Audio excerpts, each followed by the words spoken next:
it became more of a sport and maybe is more boring because of that, or is fun as always? What's your take? You know, I think the sport has always been saved, regardless of the administration's shortcomings, by the surfers and their performances. You know, it doesn't really matter what the administration do. The surfers are always so good, the performances are always so good, nature and the waves are always so good that they make bad administration look good. You know, and that's the fact. So I feel like we're living in a time where the surfers and their performance is saving the sport. There's been a lot of changes made, like the mid-year cut, the end-of-year final five, a lot of things that were done to try and change things up and create interest. But I don't think for the core audience, they did the opposite. The core audience, they don't like the mid-year cut.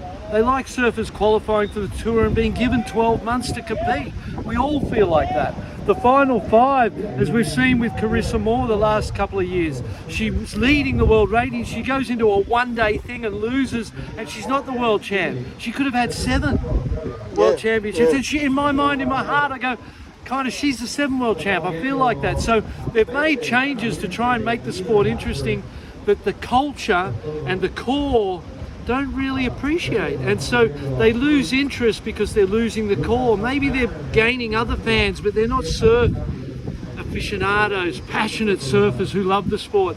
And because we all feel so deeply about the culture, about the sport, and about riding waves, we love to see it thrive. We want to see it thrive. We want to see it be itself. We want to see it be true to itself and embrace the culture. And as surfing becomes an Olympic sport and up there on the world stage, we want them to understand what surfing is about, what surfers are about. We're environmentalists. We care for the environment. We love freedom. We love individuality. They're the elements of what made me want to be a surfer. I didn't look at surfers in suits and ties and go, I want to go be an accountant. You know what I mean? I saw the surfers dressing in cool clothes, hanging at the beach, figuring, when I was a kid, surfers figured there was a better way to live. They knew that going to the office every day, 5 days a week, was kind of like some form of slavery nearly, and they could maybe earn an income by just going to the beach and going surfing. And that's what they've created. My founding fathers created the opportunity for me to be 60 years old and have avoided a real job all my life because of this beautiful thing. And nowadays, it is a real job to be a surfer, to be a professional surfer? No, it's still not a real job, mate.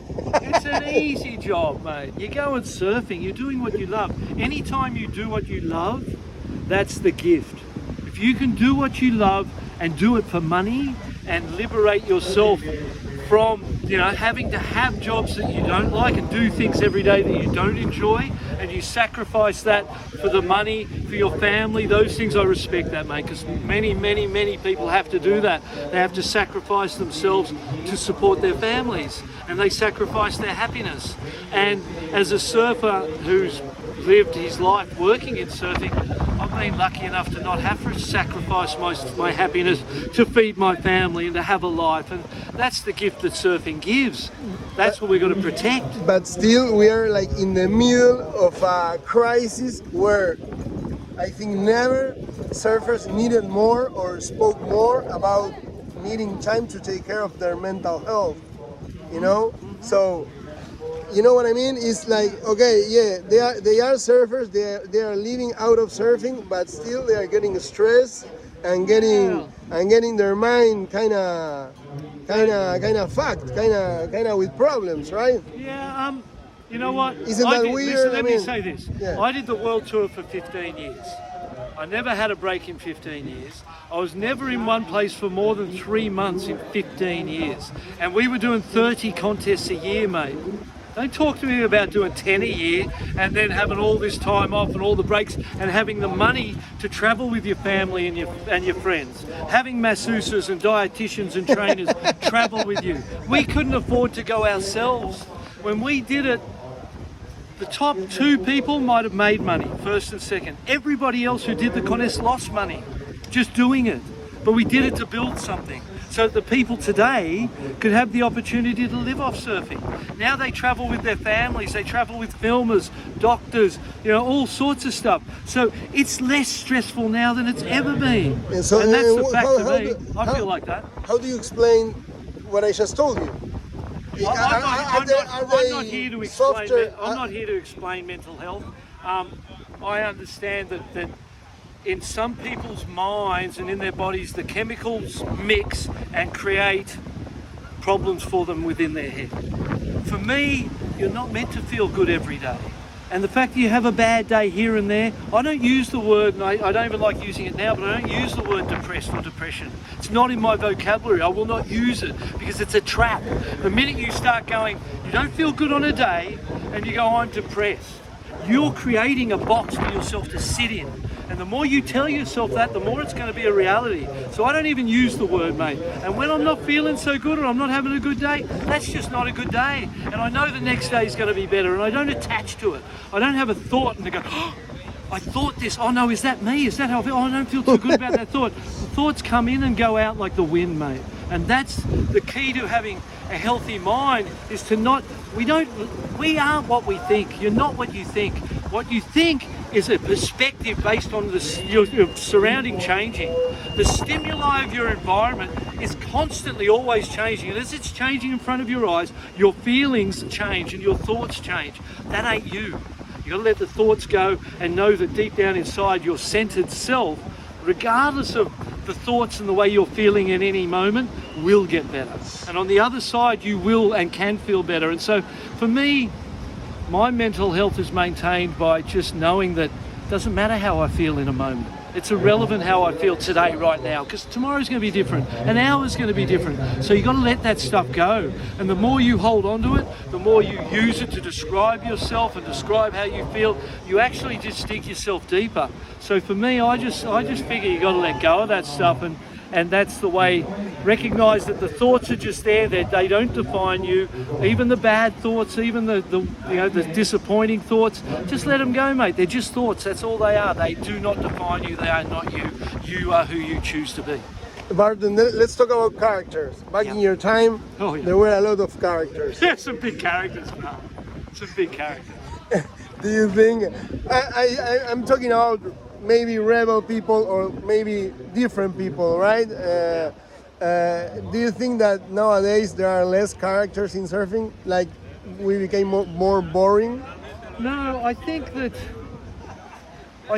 generally speaking, the character and personality of the individual is sterilized by socialism and the far overreaching impact of government and authorities interfering in people's lives and telling people how to think, how to live, what to do, who to be accepted, to be a part of that group.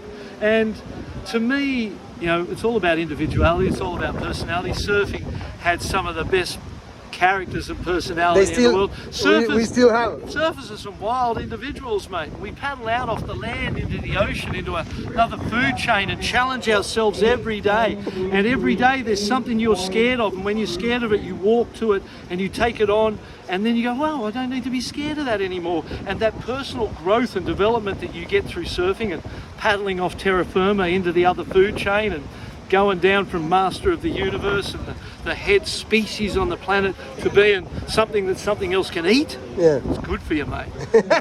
It's good for you to be put in your place and to understand your place in this whole spectrum of life, and then you're able to respect other people, other things, and carry that respect with you. But still, I admire that time of surfing when you were around and you were a pro surfer, winning world titles. I don't know. I love Martin Porter and all the other guys. Some crazy people complaining or showing some personality. Yeah. Can you name some characters that you like back then? Some of the great characters that I absolutely love. I would have to go Robbie Page, Ross Clark-Jones, and then the people of our generation were a unique bunch of characters who hadn't been moulded into anything by anyone yet. They were themselves, mate. And the world we live in today is trying to shut people's opinions up. They don't want to hear from you. They don't want you to be yourself. They want you to conform. They want you to fall in line. They want you to do as you're told. And that ain't surfing spirit, mate. Surfing spirit is about the individual having the rights to self-determination and that right to decide for yourself and be who you really truly are and get to know yourself and let that flourish and come out. That's the spirit of surfing. Why do you think that happens? Like we're definitely talking about the WSL. And, No, I'm not talking about WSL. But it's one example. I'm talking about the governments of the world. I don't really talk about WSL, mate. I don't know much about them. I've worked for them. I never really felt respected. I never really felt like they appreciated me. The way they spoke to you, the way they treated you was never one of respect. You know, you'd be around people that were running it, they wouldn't even know who you were, mate. You'd be a world champion hanging around their place, they didn't even know you because they're in their little bubble, mate. No, but what I meant is, for example, the Bethany Hamilton case. You remember that they were not allowed to put on the jersey the name of Bethany Hamilton. That is shutting people up, right? And that's, that's an example of what you're saying. Well, why people is so afraid of? Well, that's a political agenda, is what that is. The shutting up of people's opinions is not just in surfing; it is in every walk of life.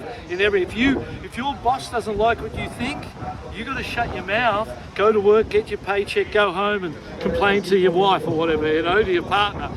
No, I hate that guy. I hate my job, and then you go to work the next day, zip it and do your job. That's a really hard thing for people to do because you lose yourself in the pursuit of a job and pursuit of an income, and we've all got to sacrifice, so it's understandable, but we live in a time that's trying to kill the individuality. They want a bunch of good workers, mate. They want a bunch of good slaves. They don't want free thinking, independent, inspirational entrepreneurs. You know what I mean? That's why school's designed the way it is. School's designed to train you and get you to behave in a certain way, and so to the greater community or the greater world. And when you come to places where the character's still alive and socialism hasn't sterilized it out of the people, you feel alive, mate, because those people have got their spunk, they've got their thing, and they're jumping around. You go, you're you. You're not just one of the masses. You're yourself. You've got yourself in the middle of it. And that power, that can't be taken away from you if you're aware of it and you value it. You know you've got it and you hold it and you treasure it. You got to hold on to yourself, mate, because it's a wild old world out there. It's pretty hard to do it, don't you think? I mean, do you think you are able to do it, to be true to yourself? That's why I look like this, mate. This is why I don't give a fuck look. You know what I mean? Like that's, if I was a kid, I remember the shaving thing for me. My dad was a policeman and he had a lawn mowing business, and every day he'd shave twice a day. Every day he'd have to shave twice a day because he had the job. And a policeman couldn't go to work looking how he wanted to look. He had to look like they were told to look as a policeman. And so when I saw my dad having to do that every day, that was the first sign to me of, wow, not having to shave's like freedom. If you don't have to shave and for your job, you don't have to present and come to work in a certain way, that's freedom. And so I learned that early, mate. I always loved not shaving, but I would shave for my job. I'd have an interview to do, I would shave. I'd go work for commentary, I'd shave, because it was expected of you to present in a certain way. Growing the beard's like that opportunity to just be yourself. This is who I am as a caveman without a mirror. What do you think is gonna change? Let's talk about surfing, professional surfing. Yeah. We're gonna come back to our roots. I mean, or we're like bound to devastation, and we're gonna become robots of the system. I think the power for surfing in the leadership of the ISA is that they have Fernando Aguirre, who is a true character. He is no one but himself. He's one of a kind, mate. When I talk about Ross Clark-Jones, Robbie Page, the characters are one of a kind. There's not two of them in the world. And Fernando Aguirre, who is the president of the ISA and who's created all of this Olympic opportunity, all this, he's a true character. And in his heart, he's a surfer. He's not from outside trying to make money off surfing. He's not someone who's just started to surf in the last couple of years because it's trendy and now they want to be involved and, sell it. He's involved in surfing because he loves it and he believes it can make a better world.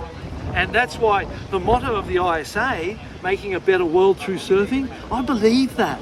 That's why I'm here, mate, because I share that sentiment. I believe we can make the world a better place through surfing. And this is a much better representation of surf culture than what the professional sport is. And that's that's because of the ownership and the people that are driving those vehicles. So, you know, this thing here has some true characters and individuals in it who wouldn't let themselves be sterilised. They go to the Olympics dressed with like Fernando does, with his, you know, rings and necklace and his stuff and him. And he goes in there, and when he walks in there, they love him.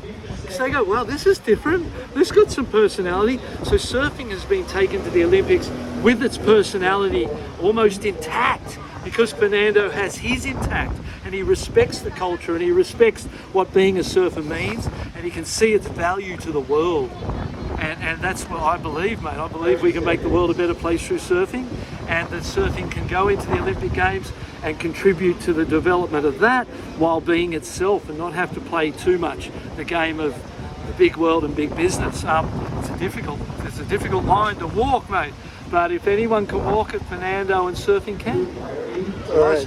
And what's with your life, Barton? What are you doing day to day, and what are you planning to do? I mean, you know, I'm a dad and a granddad. I have two kids, a 29-year-old and a 9-year-old. I have two grandchildren, a 2-year-old and a 3-week-old granddaughter. So I love my kids and my grandkids and my family more than anything, mate. I just want to be with them. I just want to be with my family. And when I go surfing with my kids, my heart swells, mate. And I suppose for me, surfing in a lot of ways, you know, I get emotional when I talk about this, but it kind of saved my life. When my dad died and I was 11 years old, it gave me something to put myself into. And surfing was going to save my life. It was going to give me a job. It was going to allow me never to have to go to my mother and ask her for money. And it was going to give me my independence and my future. And I went and worked my ass off and committed myself to that thing like not many people I know. And it gave me my life. And when my kids surf, I go, they're going to be all right. Just because they surf, I feel like they're going to be all right. And I feel like when I'm gone, if they surf, it'll save them too. You know, so that's me. You know, I'm a family man. I love my kids. I love my surfing, but I ain't finished, mate. I've got dreams. I want to just be the very best surfer I can be when I'm 80. I still want to be able to jump to my feet. I still want to toe in. I want to keep this dream alive as long as I can. And I want to be the best surfer I can be for as long as I can be that, and just keep riding waves and keep challenging myself, keep growing. And then I want to, you know, I feel like we live in times where they don't like people talking against things, or talking for themselves, or talking about something that's not a part of the narrative. And there's a very strong narrative being pushed that a lot of it, some of it I agree with, a lot of it I don't. And so I'd love to be able to stand in my own truth, and as an individual be me, regardless of the pressures. You know, fair to say I lost my job with the WSL for reasons never explained to me. They never said, we're not employing you anymore because of this and that, and you did this, you did that, whatever. Never had any reason why I lost that job. And so you're left to speculate. And I don't care, mate, losing it. I'd rather be me than have a job anytime. So I want to be able to be true to myself and live in my own truth. And if I can do that, and if anyone can do that at this time in life especially, where there's pressure to conform like there has never been before, that's the power. And you can be an example to others to do the same thing and be proud of themselves, stand in who they are and not conform.